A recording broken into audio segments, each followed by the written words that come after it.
चीजें याद करने का तरीका क्या होता है, ये मुझे भी हमारे टीचर ने जब मैं 3rd में थी तब बताई थी बात। अब मैं अपने बैच में अपने स्टूडेंट्स को बताती हूँ। रविंदर कौर नाम था उन मैम का, बहुत अच्छे ढंग से उन्होंने समझाया था और वो मेरी लाइफ की पहली टीचर थी जिन्होंने हमें चीजों को आसान बनाना बताया कि आसान कैसे बनाते हैं। तो उन्होंने हमें बोर्ड पे बना के दिखाया, 3rd क्लास में थी तब मैं, 8 साल का बच्चा, कि हमारा दिमाग जो है ना एक ऐसे कबर्ड है, एक अलमारी, एक बक्सा मान लो।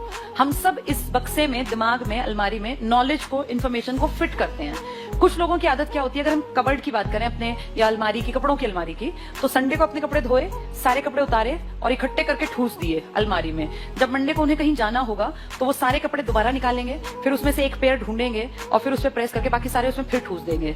फिर उनको दोबारा कपड़े चाहिए तो फिर दोबारा सारा निकालेंगे। टाइम रोज वेस्ट करेंगे। कुछ लोग अपने कपड़ों को बस ऐसे घुसा के और जब जरूरत पड़ेगी तब निकाल लेंगे। फिर जब वो कपड़े निकालते हैं तो उनकी दुगनी मेहनत लगती है, क्योंकि इन कपड़ों में इतनी सिलवटें पड़ गई हैं कि उसको प्रेस में टाइम लगेगा। ये इन्फॉर्मेशन भी होती है जो सिर्फ पढ़ते जाते हैं। दिमाग में इन्फॉर्मेशन इतनी घुसा ली कि एग्जाम में याद ही नहीं आएगा कि मैंने पढ़ा क्या था। एक बार सुना नहीं ऐसा कि आता तो था पर एग्जाम में याद नहीं आया, ऐसे सेट की थी इन्फॉर्मेशन। दूसरे लोग होते हैं सलीकेदार, वो संडे को अपने कपड़े धोए, शाम को उतारे, हर कपड़े को तभी प्रेस कर दिया। टाइम तो लगना ही है, लेकिन वो रोज रोज टाइम देने से अच्छा एक दिन मेहनत कर ली, थोड़ा टाइम लगा के सारे कपड़े सिस्टमैटिक अपनी अलमीरा में सेट कर लिए। अब जब इनको मंडे को जाना है और इसको व्हाइट शर्ट चाहिए तो इसको पता है व्हाइट शर्ट यहाँ रखी है, ब्लैक पैंट यहाँ रखी है, नीली कमीज वहां है। इसको रोज टाइम नहीं वेस्ट करना, ये रोज टाइम खराब करेगा। ऐसे ही तुम लोग हो, हम भी ऐसे ही थे। ये हमें 3rd में बताया था मैम ने कि जितनी चीजें सीखो ना उनको ऐसे सेट करना, जब जरूरत पड़े एग्जाम में तो तुरंत आंसर निकल के सामने आए।